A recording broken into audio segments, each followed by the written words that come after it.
دوستو پیس انفو میں خوش آمدید۔ السلام علیکم۔ ہم آپ کو ادوار رسول اللہ صلی اللہ علیہ وآلہ وسلم کی قسط نمبر 2 میں خوش آمدید کہتے ہیں، جس میں آپ جانیں گے رسول اللہ صلی اللہ علیہ وآلہ وسلم کے والد محترم حضرت عبداللہ بن عبد المطلب کی زندگی کے بارے میں اور ان کی وفات کیسے اور کہاں پہ ہوئی۔ لیکن اگر آپ نے ہمارا چینل سبسکرائب نہیں کیا تو سبسکرائب کر دیں اور گھنٹی کے نشان کو بھی دبا دیں تاکہ آپ کو ہر آنے والی نئی ویڈیو کا نوٹیفیکیشن ٹائم پہ مل سکے۔ Thank you. حضرت محمد صلی اللہ علیہ وآلہ وسلم کے والد محترم جناب حضرت عبداللہ بن عبد المطلب کی پیدائش 545 عیسوی اور وفات دسمبر 570 یا جنوری 571 میں ہوئی۔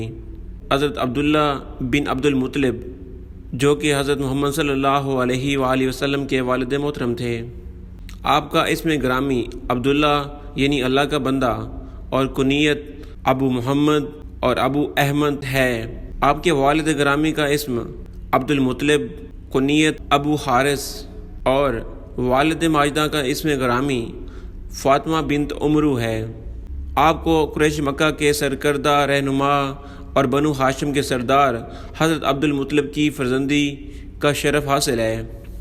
ایک یہ بھی روایت ہے عبد المطلب کی بیٹوں کی تعداد 12 تھی۔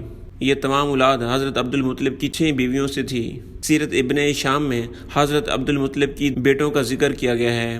علم تاریخ دان اور ذمہ داران فن سیرت نے لکھا ہے کہ جب نور مصطفیٰ حضرت عبد المطلب سے رحم فاطمہ میں منتقل ہوا، وہ حضرت عبداللہ کے حمل سے مشرف ہوئی۔ آسمانی کتابوں کے عالم جو مسلسل اس تلاش و جستجو میں مشغول رہتے تھے اور ہمیشہ ان علامتوں کی تلاش میں رہتے تھے، کسی نہ کسی طرح ان علامتوں کو معلوم کر لیں جو نبی آخر الزمان کی ولادت کا اظہار کرتی ہوں۔ ان کے پاس وہ جبہ مبارک موجود تھا جس کو پہنے ہوئے حضرت یحییٰ علیہ السلام نے جام شہادت نوش فرمائی تھی، اور انہوں نے کتب السماوی میں دیکھا تھا جس دن اس جبے کے خون کے دبے تازہ ہو جائیں گے وہ نبی الآخر زمان کی ولادت کا قریبی زمانہ ہوگا۔ جب انہوں نے اس جبہ پر خون کے نشانات کو تازہ پایا تو یقین کر لیا اب نبی اور آخر زمان کی ولادت کا وقت قریب آ گیا۔ اب وہ رات آ گئی جس رات جناب حضرت عبداللہ کی ولادت مبارک ہوئی۔ ملک شام کے اہل کتاب نے ایک دوسرے کو متنبہ کیا کہ پیغمبر آخر زمان کے والد مکہ میں پیدا ہو چکے ہیں۔ حضرت عبداللہ کی ولادت ایک روایت کے مطابق نبی کریم کی ولادت سے تقریباً 17 برس قبل 554 عیسوی میں ہوئی، اور دوسری روایت کے مطابق آپ کی ولادت نبی کریم صلی اللہ علیہ وآلہ وسلم کی ولادت مبارک سے 25 برس قبل 546 عیسوی مکہ مکرمہ میں ہوئی۔ مورخین نے لکھا ہے کہ حضرت عبداللہ کی تربیت عالم غیب سے اس طرح ہوتی کہ ایک دن آپ نے اپنے والد ماجد حضرت عبد المطلب سے عرض کیا کہ جب کبھی میں مکہ اور کوہ بصیرہ جاتا ہوں تو پشت سے نور چمکتا ظاہر ہوتا ہے، اور وہ 2 حصوں میں تقسیم ہو کر مشرق و مغرب کی طرف جاتا ہے، پھر وہ اکٹھا ہو کر ابر کی شکل اختیار کر کے میرے اوپر سایہ فگن ہو جاتا ہے۔ پھر میں دیکھتا ہوں کہ آسمان کے دروازے کھلتے ہیں اور یہ ابر مدور شکل اختیار کر کے آسمان کی طرف جاتا ہے اور فوراً واپس آ جاتا ہے اور میری پشت میں واپس چلا جاتا ہے۔ میں جب زمین پر بیٹھتا ہوں تو زمین سے آواز آتی ہے، اے وہ شخص جس کی پشت میں نور محمدی امانت ہے، آپ پر سلامتی ہو۔ آپ نے مزید فرمایا کہ اکثر ایسا ہوا ہے کہ میں ایک خشک درخت کے نیچے بیٹھتا ہوں تو وہ سرسبز شاداب ہو گیا اور مجھ پر سلام کہتا ہے۔ عبد المطلب نے فرمایا، اور میں نے بھی ایسے بہت سے مشاہدات کیے ہیں اور مجھے خواب میں بھی بہت سی بشارت دی گئی ہیں۔ نور محمدی صلی اللہ علیہ وآلہ وسلم کی ایک خصوصیت یہ بھی تھی کہ حضرت عبداللہ اول تو بت خانے نہیں جاتے تھے، لیکن اگر مجبوراً کسی خاص وجہ سے چلے جاتے تو بت چیخ چیخ کر کہتے، اے عبداللہ تمہاری پیشانی میں نور محمد صلی اللہ علیہ وآلہ وسلم جگمگا رہا ہے۔ ابن اسحاق سے مروی ہے کہ حضرت عبد المطلب نے زمزم کے کھودنے کے وقت جب قریش کی جانب سے رکاوٹیں دیکھی تو منت مانی تھی کہ اگر انہیں 10 لڑکے ہوں گے اور وہ سن بلوغت کو پہنچیں گے تو قریش کے مقابلے میں ان کی حفاظت کریں گے۔ تو ان میں سے ایک لڑکے کو کعبہ کے پاس اللہ تعالیٰ کے لیے ذبح کر دیں گے۔ جب انہیں پورے 10 لڑکے ہوئے اور انہیں یہ معلوم ہو گیا کہ وہ ان کی حفاظت کریں گے تو ان سب کو جمع کیا اور اپنی نظر کی انہیں خبر دی اور انہیں اللہ تعالیٰ کی نظر پوری کرنے کی دعوت دی۔ انہوں نے اپنے والد ماجد کی بات مانی اور دریافت کیا کہ کیا طریقہ اختیار کیا جائے۔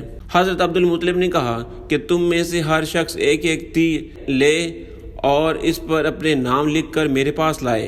انہوں نے ایسا ہی کیا اور عبد المطلب کے پاس آئے۔ حضرت عبد المطلب انہیں لے کر کعبۃ اللہ کے اندر حبل کے پاس آئے۔ جب تیر والے نے تیر لیے تاکہ انہیں حرکت دے کر نکالے تو عبد المطلب حبل کے پاس کھڑے ہو کر اللہ سے دعا کرنے لگے۔ جب تیر والوں نے تیر چلائے تو حضرت عبداللہ کا نام نکلا۔ پھر تو عبد المطلب نے ان کا ہاتھ پکڑ لیا اور چھری لی اور انہیں لے کر اصحاف و نالا کے پاس آئے تاکہ انہیں ذبح کریں۔ جب قریش نے دیکھا تو وہ اپنی مجلس چھوڑ کر ان کے پاس آئے اور کہا، عبد المطلب تم کیا کرنا چاہتے ہو؟ انہوں نے کہا، میں اسے ذبح کرنا چاہتا ہوں۔ جب قریش اور لڑکوں نے دیکھا، کہا، خدا کی قسم اس کو ہرگز ذبح نہ کیجیے جب تک آپ مجبور نہ ہو جائیں۔ اگر آپ ایسا کریں گے تو ہر ایک شخص ہمیشہ اپنے بچے کو لایا کرے گا اور اس کو ذبح کرے گا اور اس طرح انسانی نسل باقی نہیں رہے گی۔ جب وہب بن عبد المناف نے سواروں کی جانب سے حضرت عبداللہ کی حفاظت دیکھی تو ان کے دل میں یہ بات گھر کر گئی کہ وہ اپنی بیٹی آمنہ کا نکاح حضرت عبداللہ سے کریں گے۔ گھر آ کر انہوں نے سارا واقعہ اپنی بیوی کو سنا کر انہیں حضرت عبد المطلب کی خدمت میں روانہ کیا کہ جا کر ان سے کہیں کہ میری اور نیک جو اخلاق و اعمال میں بے مثال ہے، اگر وہ اس کو اپنے بیٹے عبداللہ کی زوجیت کے لیے قبول کر لیں نہایت مناسب ہو۔ قبیلہ کی عورتیں بھی اس بات کی طرف اشارہ کر رہتی تھیں کہ حضرت عبداللہ اور حضرت آمنہ کا جوڑ نہایت مناسب ہے۔ در حقیقت حضرت آمنہ اپنے دور کی نہایت عقل مند اور لائق خاتون تھی اور ان صفات میں ان کا کوئی ہم پلہ نہ تھا۔ حضرت عبد المطلب نے اس تجویز کو قبول کر لیا۔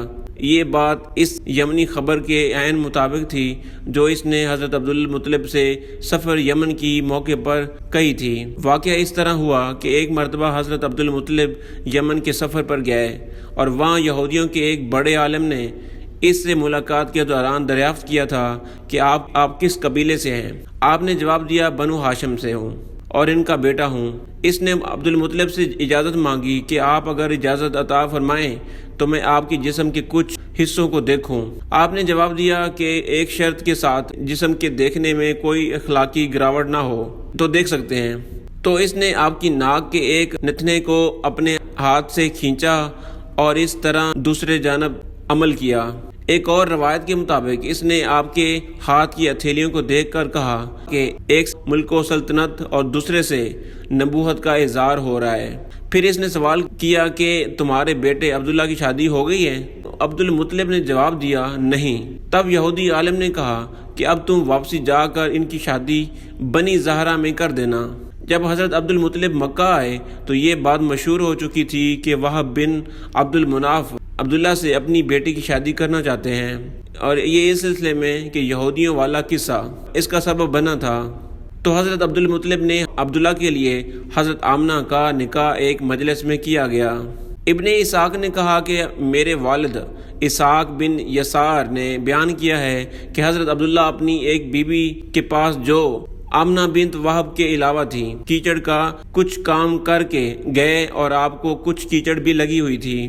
انہیں اپنے پاس بلایا تو کیچڑ کے آثار دیکھ کر انہوں نے آنے میں دیر کی تو آپ جو کیچڑ لگی تھی دھو ڈالی۔ پھر حضرت آمنہ کے پاس جانے کے ارادے سے نکلے اور اسی بی بی کے پاس سے گزرے۔ انہوں نے آپ کو اپنی طرف بلایا تو آپ نے ان کے پاس جانے سے انکار فرما کر حضرت آمنہ کے پاس چلے گئے۔ تو جب دوسرا دن ہوا تو جب حضرت عبداللہ اس بیوی کے پاس گئے اور ان سے کہا کہ تمہیں کل کیا تھا؟ انہوں نے کہا، نہیں، آپ جب میرے پاس سے گزرے تھے تو آپ کی آنکھوں کے درمیان ایک چمک تھی، اس لیے میں نے آپ کو بلایا تھا، لیکن آپ نے میرے پاس آنے سے انکار فرمایا اور آپ آمنہ کے پاس چلے گئے۔ اس چمک کو انہوں نے لے لیا۔ روایتوں کے مطابق یہ جمعہ کی رات تھی جس رات نور محمد صلی اللہ علیہ وآلہ وسلم حضرت آمنہ کے سپرد ہوا۔ اس کے تمام کاہنوں کو اطلاع ہوئی اور وہ ایک دوسرے سے مشورے کرنے لگے۔ مشرق و مغرب کے چرند و پرند اور بحری جانوروں نے ایک دوسرے کو مبارکباد دی کہ وہ وقت آنے والا ہے جب خطہ زمین نور مصطفیٰ صلی اللہ علیہ وآلہ وسلم سے منور ہو جائے گی۔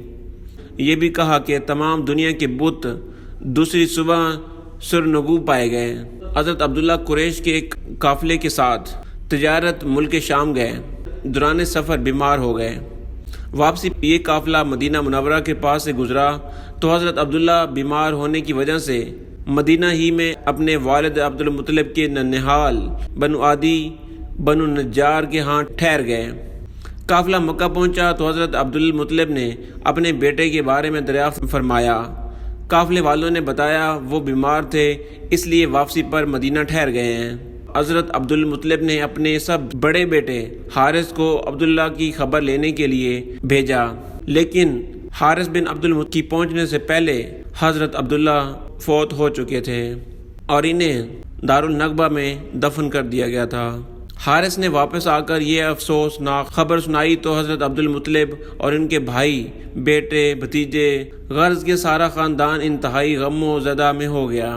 وفات کے وقت حضرت عبداللہ کی عمر 25 سال تھی اور رسول اللہ صلی اللہ علیہ وآلہ وسلم اس وقت شکم مادر میں تھے۔ کلبی اور عوانہ بن حاکم کا خیال ہے جب حضرت عبداللہ فوت ہوئے تو نبی کریم صلی اللہ علیہ وآلہ وسلم کی عمر مبارک 28 ماہ تھی۔ بہت لوگوں نے یہ بھی کہا ہے کہ آپ کی عمر اس وقت 7 ماہ تھی۔ علامہ ابن سعد کہتے ہیں کہ صحیح بات وہی ہے جو پہلے بیان کی گئی ہے کہ حضرت عبداللہ کی وفات کے وقت نبی صلی اللہ علیہ وآلہ وسلم شکم مادر میں تھے۔ حضرت عبداللہ کی عمر مبارک کے متعلق مختلف قوال ہیں، مثلاً 18، 25، 28 یا 30، لیکن حافظ ابن حجر نے 18 سال کو ترجیح دی ہے۔ روایت ہے کہ حضرت عبداللہ کی وفات پر فرشتوں نے غمگین ہو کر بڑی حسرت کے ساتھ یہ کہا کہ الہی تیرا نبی یتیم ہو گیا۔ اللہ تبارک و تعالیٰ نے فرمایا کیا ہوا، میں اس کا حامی و حافظ ہوں۔ حضرت عبداللہ کے مدینہ طیبہ میں وصال کے بارے میں بلا زری نے 2 قول نقل کیے ہیں۔ حضرت عبد المطلب نے حضرت عبداللہ کو کھجوریں حاصل کرنے کے لیے مدینہ منورہ بھیجا تھا۔ وہ اپنے والد کے ننہال بنو نجار کے پاس ٹھہرے اور وہاں ان کا انتقال ہو گیا۔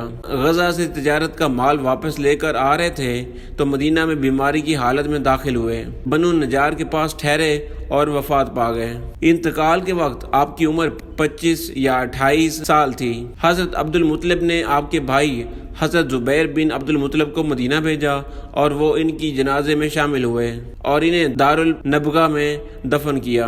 تدفین ثانی 21 جنوری 1978 کو پاکستان کے معروف اخبار نامہ نوائے وقت میں ایک خبر شائع ہوئی جس کا متن یہ تھا کہ ایک اطلاعات کے مطابق مدینہ منورہ میں مسجد نبوی کی توسیع کے سلسلے میں کی جانے والی کھدائی کے دوران حضرت محمد صلی اللہ علیہ وآلہ وسلم کے والد گرامی حضرت عبداللہ بن عبد المطلب کا جسد مبارک جس کو مدفن ہوئے 1400 سال سے زائد کا عرصہ گزر چکا ہے بالکل صحیح و سلامت حالت میں برآمد ہوا۔ اصحابی رسول اللہ صلی اللہ علیہ وآلہ وسلم حضرت مالک بن سناہی اور دیگر اصحابہ کرام کے جسد مبارک بھی اصلی حالت میں پائے گئے جنہیں جنت بقی میں نہایت ادب و احترام کے ساتھ دفن کیا گیا۔ جن لوگوں نے یہ منظر اپنی آنکھوں سے دیکھا ان کا کہنا ہے کہ اصحابہ کرام کے جسم نہایت تر و تازہ اور اصلی حالت میں تھے۔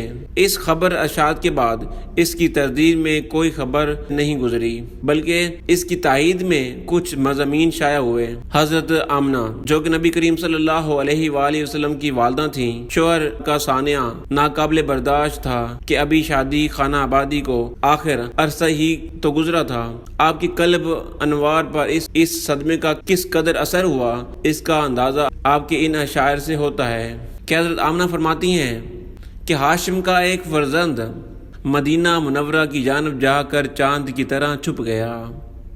وہ لحد میں بہادر نوجوانوں کے شور و گل کے ساتھ جا کر سو گیا۔ موت نے جو ہی اس کو پکارا اس نے فوراً لبیک کہہ دیا۔ افسوس کہ ہاشم کے اس فرزند کی نظیر موت نے اب دنیا میں نہیں چھوڑی۔